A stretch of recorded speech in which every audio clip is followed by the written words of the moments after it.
એ મને આપી દો, હું આપી દઈશ.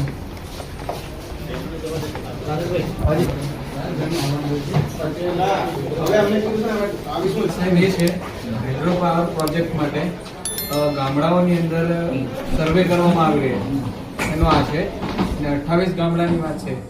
એટલે આ તાત્કાલિક ધોરણે આનો શું જવાબ છે, આ કઈ પ્રક્રિયાની હકીકત શું છે એ અમને જણાવવામાં આવે. બીજું સાથે સાહેબ એમાં બીજું એક બી જોડેલું છે. નસવાડી તાલુકાના પીછેનું છે.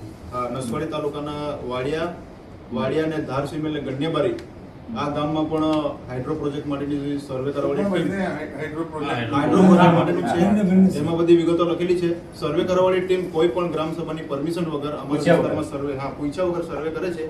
એટલે આમાં બધા અમે મુદ્દા વિગતવાર લખેલા છે. એટલે અમારી માંગણીને લાગણી એવી છે સાહેબ કે ગ્રામ પંચાયતને પાવર આટલો બધો મળેલો છે છતાં પણ આ સર્વે કરવાની ટીમ આટલા બધા બંદર રાઇટો મળેલા છે, 5 મહિના સુધી વિસ્તાર લાગે છે, પેસાઇટ લાગે છે, બધું આટલા બધા આદિવાસીના હક અધિકારો મળેલા છે. સર્વે કરવાની ટીમ કોઈ પણ જાતની ગ્રામ સભાને પરમિશન વગર ઘૂસી જાય છે એના માટેનું છે સાહેબ. અને અમે લોકો એક દિવસે એ લોકો આવ્યા હતા આખી ટીમ સાથે, ત્યારે એમને કીધું હતું કે આ ગ્રામ સભાની પરમિશન વગર ફરી ના આવતા. ત્યારે છે ને એ લોકો 6 તારીખે, અમે 3જી તારીખે એમને રોક્યા હતા, તો 6 તારીખે ડ્રોન ફરતો તમારા ગામમાં અને આવી રીતના છે ને માર્કિંગ કરીને ગયા છે. આ ગ્રુપ છે, આ માર્કિંગ કરીને ગયા છે આ લોકો આ ડુંગરો પર. અને આ બાજુનું જે છે એ કંપનીને છે એ હાઇડ્રો પાવર પ્રોજેક્ટને સર્વે કરવા માટે એ લોકો પાવર આપેલો છે. અને એમની પાસે ગ્રામ સભાનું કોઈ પરમિશન નથી. એમને પૂછેલો અમે 3જી તારીખે. એટલે વહીવટીતંત્રને અમે કહીએ છીએ કે આ થોડું ઘણું તમે ધ્યાન રાખો. બાકી હિંસા પણ થઈ શકે છે કેમ કે જંગલ જમીન અને આદિવાસીઓને બહુ હેરાન કરતા છે એ લોકો, એટલે કંપનીવાળા. એટલે તમે થોડું ધ્યાન દોરો એવી આશા છે.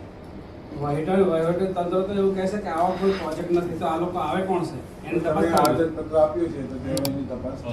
એટલે આ ચૂંટાયેલા પ્રતિનિધિઓની સાઇન છે એટલે એ જવાબ દિન 7 વાગે ગમે તે રીતે આપવા.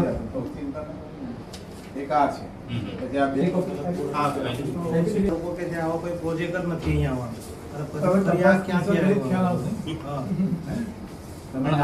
આ તો જિલ્લાની વહીવટીતંત્રને ખબર જ હશે ને હાઇડ્રો પાવર પ્રોજેક્ટ કવાંટ તાલુકાના તુરખેડા ગામમાં ચાલે છે કે નથી ખબર? પણ તમને તો ખબર હશે ને સાહેબ, તમારી પરવાનગી વગર તો એ લોકો બી ના કરી શકે. હા સર.